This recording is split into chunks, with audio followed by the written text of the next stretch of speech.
아, 인생은 기다림의 연속입니다.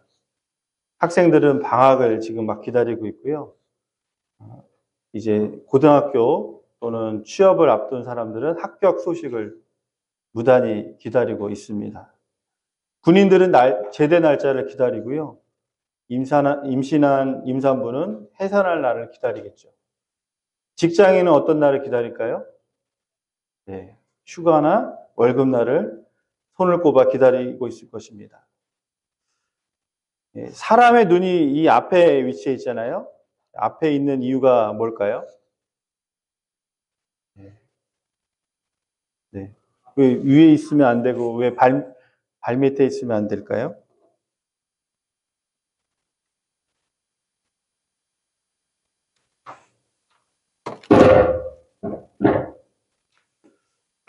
예, 잘 들리시죠? 예. 사람의 눈이 앞에 있는 것은요, 바라보라고, 앞에 것을 기대하라고 사람의 눈이 앞에 달려 있는 것입니다. 사람이 죽으면 무엇을 감는다고 보통 말하죠? 눈을 감았다. 눈을 감으면 앞으로 볼 일이 없는 거죠. 내일이 기대될 것도 없고, 내일에 눈 뜰 일도 없는, 계획할 것도 없는 것이 기대함이 없는 사람의 삶이라는 것이죠. 여러분, 눈을 크게 뜨시기 바랍니다. 하나님이 우리에게 어떤 것을 주고 계신가, 또 앞으로 무엇을 우리에게 허락하실까, 우리 믿음의 눈을 크게 뜨고 보면 하나님께서 분명 그 기대하는 사람들에게 주실 것입니다. 신앙생활도 기다림이죠. 현실은 어렵지만 다가올 미래를 주님께 맡기는 사람은 인내할 수가 있습니다. 신앙생활은 억지로 참는 것이 아니에요. 예전에 시집살이 하신 분들 경험을 생각해 보면 몇 년을 참아야 돼요? 벙어리 3년, 그렇죠. 귀머거리 3년, 장님 3년, 9년만 참으면 시어머니 돌아가시니까 아니더라고요. 뭐만 지나면, 첫 애만 낳으면, 남편이 월급만 오르면, 그렇게 그냥 꾹꾹 참고 살면 마음에 한만 남는 거죠. 신앙생활도 내 마음이 기뻐야 되고, 또 신앙생활 하면서 기쁨이 넘쳐야 되는데, 올해만 지나면, 또 무엇이 계기가 되면 이렇게 무조건 참는 것이 능사는 아닌 것 같습니다. 어떤 사람은 무의미하게 하루하루를 보내는 사람도 있겠죠. 이것은 더더욱이 신앙생활에 건강하지 못합니다. 우리가 이 성탄을 기다림의 계절, 기다림의 시간이라고 정의할 수가 있는데요. 그러면 이 성탄은 무엇을 기다리는 것일까요? 맞습니다. 우리 성탄은 기다림, 무엇을? 아기 예수님의 탄생, 그리고 다시 오실 예수님, 기다리는 것이 성탄의 참된 의미겠죠. 그러면 성경적으로 우리가 이게 같은 말을 하면서도 이것을 성경적으로 어떻게 우리가 딱 정의할 수 있냐면 영원한 생명을 기다리는 것이죠. 성탄은요, 예수님이 언약대로, 말씀대로 영원한 생명이 되셔서 우리 가운데 오신 것입니다. 여러분, 우리 인생이 짧죠? 성경은 이야기합니다. 시편 90편에 70년, 80년. 근데 요즘은 또 90년, 90세까지도 장수하면서 건강히 사시는 분들 계세요. 자, 그런데 90년을 살든 100년을 살든 인생은 누구나 마감하는 때가 있죠. 영원하지가 않다는 거예요. 그래서 아쉬워요. 그리고 때로는 두렵습니다. 내가 내일 아침에 눈을 뜰 수 있을까? 내가 내년에 이 꽃 피는 것을 볼 수 있을까? 라고 하는 막연한 두려움 속에서 우리는 다 살아가고 있는 것이죠. 그런데 그 문제가 해결된 것이 바로 예수님이라는 거예요. 성탄은 영원한 생명을 기다리는 거예요. 그래서 그 기다림을 인내로, 믿음으로 견디는 사람에게는 무엇을 주실까요? 영원한 생명을 주신다는 것이죠. 우리가 함께 본문을 읽었던 말씀이 육신이 되어 우리 가운데 거하심에 우리가 그의 영광을 보니 아버지의 독생자의 영광이요 은혜와 진리가 충만하더라.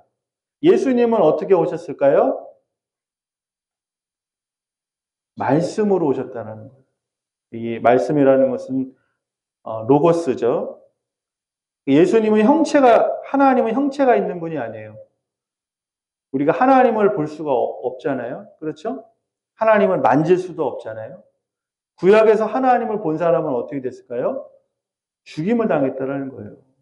그래서 하나님의 음성을 듣기만 해도 두려워 떨었고 하나님의 그림자만 보아도 엎드려지고 하나님이라는 분이 형체도 없고 무서운 분이시고 대단한 분이시고 크신 분이시기 때문에 우리가 감히 범접할 수가 없는 분이에요.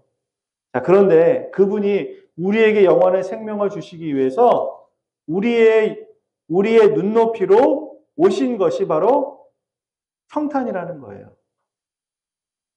여러분, 우리가 아무리 높이 점프를 뛰어도 농구 선수들이 2m 이상 점프를 못 뛰잖아요. 우리가 비행기로 가도 보통 3만 피트 정도 가면 그 이상 비행을 할 수가 없어요. 우주 여행을 간다고 하더라도 우주라고 하는 것이 정말 우리가 갈 수 있는 이 전체 우주 중에 점 하나, 티끌 하나 그 정도 가는 것밖에 다다르지 못하는데 온 우주를 통치하시고 다스리시며 그 크신 하나님을 우리가 어떻게 감히 만질 수가 있겠습니까? 느낄 수가 있겠습니까? 볼 수가 있겠습니까? 그렇기 때문에 하나님이 우리를 너무나 사랑하셔서 육신을 입으시고 말씀대로 로고스가 돼서 예수님이 이 땅 가운데 오셨다라는 거예요. 그 오신 목적이 무엇입니까? 무엇을 주시기 위해서? 영원한 생명을 주시기 위해서. 할렐루야. 여러분, 그렇기 때문에 성탄은 기쁜 거예요. 우리 엄마가 옷을 한 벌 사줘서 오늘 저녁에 외식을 해서 다음 주에 해외여행을 가니까 크리스마스 그런 것 때문에 기쁜 게 아니라 이 성탄의 참된 의미는 죽을 수밖에 없는 내가 영원한 영벌을 받아야 되는 내가 그 높으신 하나님이 그 보좌를 버리시고 나 한 사람을 구원하기 위해서 정말 나같이 못나고 죄 많은 인생 그 하나를 구원해서 아버지 집으로 이끄시고자 가장 낮은 이 땅에 오신 날이 바로 성탄이라는 거예요. 여러분, 구약시대의 믿음의 사람들은 이 말씀이 이루어질 것을 기다렸습니다. 그냥 기다린 것이 아니에요. 여러분, 기다린다는 것도 태도가 굉장히 중요합니다. 구약의 시대의 사람들은 어떻게 기다리냐면 믿음으로 기다렸어요. 핍박이 옵니다. 하나님 믿는 것도 쉽지 않아요. 무상 숭배하는 사람들이 유혹할 때도 너무나 많습니다. 그 좁은 길을 걸어가야 돼요. 말씀대로 산다는 것 쉬운 것 아니에요. 많은 것들을 포기해야 돼요. 그렇기 때문에 그 메시아 예수님을 기다린다는 것은 때로는 고난이 찾아와도 인내로 기다려야 됐습니다. 기도로 기다려야 됐습니다. 그래서 어떤 사람이 성탄절은 무슨 날이에요? 우리에게 묻는다면 약속대로 말씀이 이루어진 날입니다. 라고 우리는 풀어서 이야기해 줄 수가 있는 것이죠. 여러분, 성탄절이 기쁘십니까? 제가 체험적으로 생각해 보면 어렸을 때는 너무 기뻤던 것 같아요. 성탄절은요, 12월 달력만 딱 뜯으면은 그날부터 그냥 설레이고, 캐롤 소리가 들리고, 엽서 만들고, 선물 나눠주고, 성탄절 그 선물 기다리는 기쁨 아십니까? 그렇죠? 제가 산타를 믿었을 때만 해도 산타크로스 할아버지가 선물을 갖다 준다고 빨리 자라 그러면 그것도 모르고 그냥 그 양말에다가 선물을 넣고 가면 아침에 그냥 일찍 일어나서 그 선물 확인하면서 산타크로스는 내 마음을 어떻게 이렇게 잘 알지? 하면서 그 선물을 뜯어봤던 그 기억들, 가족들 즐거운 시간 보내고 그 성탄이 매해 돌아오는 것이 저한테는 너무나 큰 기쁨이었어요. 근데 요즘 성탄은요, 참 김 빠진 사이다처럼 그렇게 기쁨을 주지 못하는 것 같아서 너무나 안타까웠습니다. 왜 그럴까? 세상의 풍조를 따라가면 세상이 지금 어수선하잖아요. 그렇죠? 그리고 모든 것들이 좀 이렇게 다운되어 있습니다. 뭐 예전처럼 파티를 하고 회식을 하고 모임을 갖고 이런 것들이 올해는 특별히 많이 없어진 것 같아요. 사회적 분위기가 그렇게 조성이 된 것 같아요. 그렇다면 우리도 그냥 이 시대의 풍조에 맞춰서 그냥 마음이 다운되고 잠잠하고 조용하고 해야 되는가? 그런데 오늘 성경 말씀을 보니까 이 성탄은 우리를 위해서, 나를 위해서 영원한 생명을 주시기 위해서 그분이 오신 날이라는 것을 다시 한번 상기하고 보니까 세상의 분위기가 다운되고 흥청망청이고 그런 것들에 우리가 휘둘릴 필요가 없이 바로 우리의 기다림은 정말 그 말씀대로 하나님이 우리에게 주신 그 은혜대로 반응하는 것이 옳다라고 저는 믿게 되었습니다. 여러분, 성탄은 누구를 위해서 오신 것입니까? 바로 저와 여러분을 위해서 예수님이 이 땅 가운데 오신 날입니다. 구약 성경을 보니까요, 이 구약 성경에 나오는 이 카보드라고 하는 영광이라는 단어는 어떨 때 많이 쓰여지냐면은 재산이 많아지는 것, 그리고 자식이 점점 많이 생겨나는 것, 그리고 전쟁에 나가서 승리하는 것, 그리고 어떤 위대한 건축물을 마쳤을 때, 성전을 지진다든가 왕궁을 지었을 때, 야, 나는 영광을 얻었다. 이렇게 표현이 되는데요. 신약 성경에 보니까 이 카보드라고 하는 영광이라고 하는 단어는 단순히 그런 되어지는 일들, 성취한 일들을 가지고 이야기하는 것이 아니라 사도행전 7장 55절을 말씀해 보니까요. 거기 스데반의 돌에 맞아 죽는 순교의 장면이 나오는 성경 구절입니다. 제가 읽겠습니다. 사도행전 7장 55절 말씀에 스데반이 성령에 충만하여 하늘을 주목하여 하나님의 영광 및 예수께서 하나님 우편에 서신 것을 보고, 자, 스데반은 초대교회 7명의 선택된 하나님의 종, 복음 전도자, 집사였죠. 자, 그런데 스데반이 복음을 전하고 소유한 그 사람들로 인해서 돌로 맞아 죽는 순교를 당하는 것이 사도행전의 처음 순교의 장면이 7장에 나오고 있습니다. 여러분, 복음 전하다가 돌에 맞아 죽는 거예요. 예수 잘 믿었는데, 예수님 전하는데 그 생명이신 예수님을 전했더니 사람들에게 박수를 받는 것이 아니라 질타와 돌맞음과 죽음을 맞이하는 그 스데반이 그 죽어가면서 믿음의 눈을 뜨고 보니까 무엇이 보였습니까? 하늘의 영광이 보였다는 거예요. 여러분, 우리가 누릴 기다리는 사람, 오늘 스데반처럼 하나님의 뜻을 기다리고 하나님의 때를 기다리고 나는 지금 부족하고 연약하지만 주님이 나를 온전케 하실 거야. 이 나라 아직 너무나 어수선하고 정말 아직 온전치 못하지만 이 조국 대한민국도 언젠가는 하나님이 새롭게 해주실 거야. 여러분, 그렇게 기도하면서 인내하면서 오늘을 견디는 사람에게 하나님께서 스데반이 바라봤던 그 하나님의 영광 카보드를 보게 될 줄 믿습니다.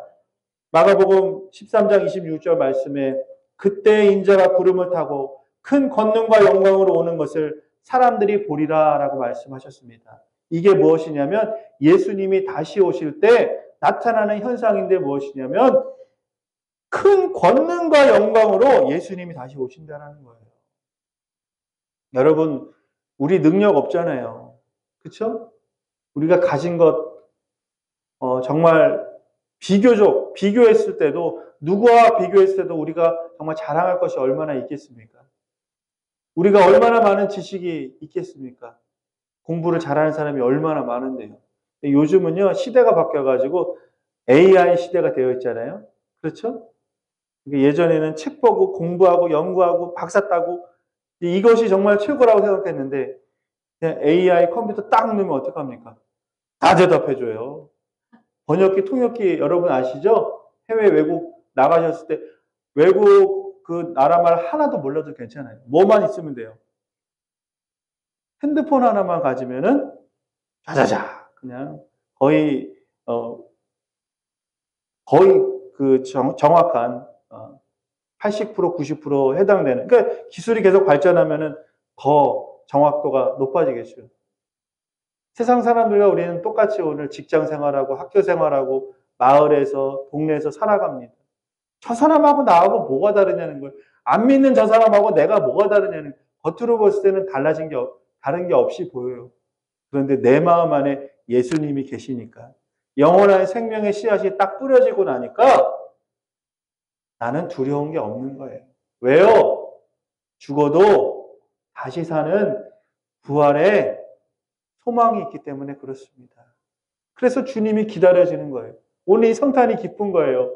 왜냐하면 예수님이 오시지 않았다면 그 권능과 영광이 다시 우리에게 오지 않을 텐데, 내가 그것과 상관없이 살았을 텐데, 내가 예수 믿고 나니까 내 안에 영원한 생명의 씨앗이 뿌려졌고, 그리고 마라나타, 주 예수여 오시옵소서, 주님을 기다리는 사람이 되어버린 거예요. 주님 오시옵소서. 이 고장난 인생 가운데 찾아와 주시옵소서. 이 폐악한 시대 가운데 주님 어서 오시옵소서. 그렇게 믿음으로 내 믿음의 눈을 떠서 주님을 바라보는 그 사람에게는 하나님께서 세상에 없어질 영광이 아닌 영원히 빼앗기지 않는 하늘의 영광을 주실 줄 믿습니다.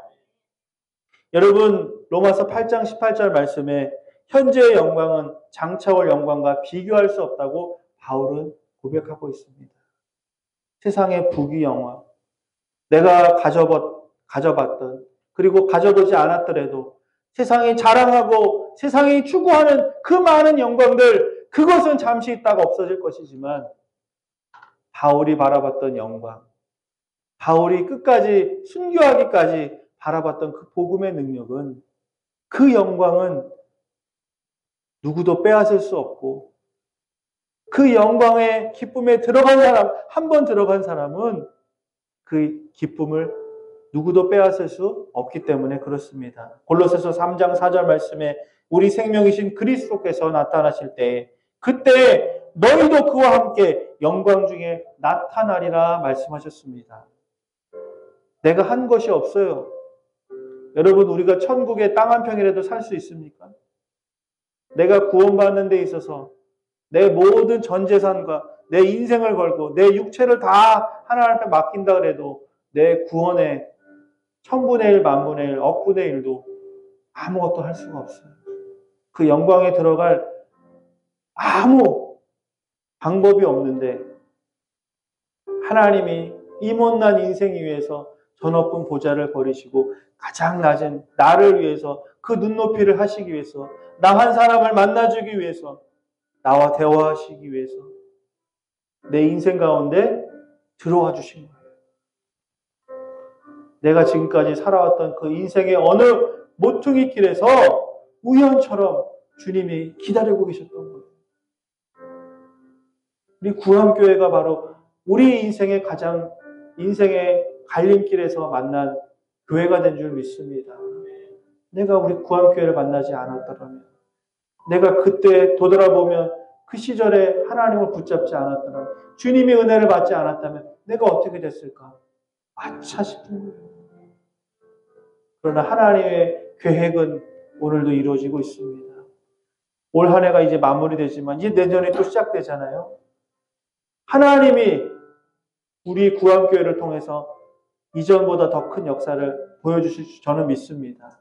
여러분의 신앙생활이요, 그저 그냥 시간이 흘러가는 대로가 아니라 정말 몸부림치면서 하나님 앞에 엎드리고 기도하고 주님 만나기 위해서, 그 주님 그 말씀을 듣기 위해서 내가 그 구원을 받은 감격과 기쁨을 나 혼자가 아니라 내 주변에 믿지 않는 누군가에게 흘려보내는 그런 일에 여러분들 더 많은 시간과 에너지를 쓰시기를 바라겠습니다.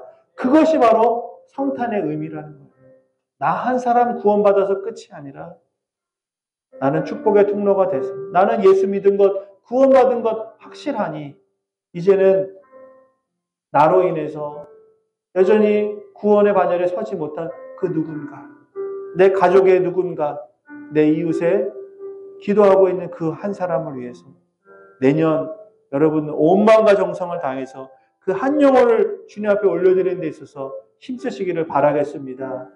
그러할 때 주님은 우리 안에 영원한 생명이 그저 머무르는 것이 아니라 30배, 60배, 100배로서 넘치게 될 줄 믿습니다. 우리 함께 기도하겠습니다. 주님,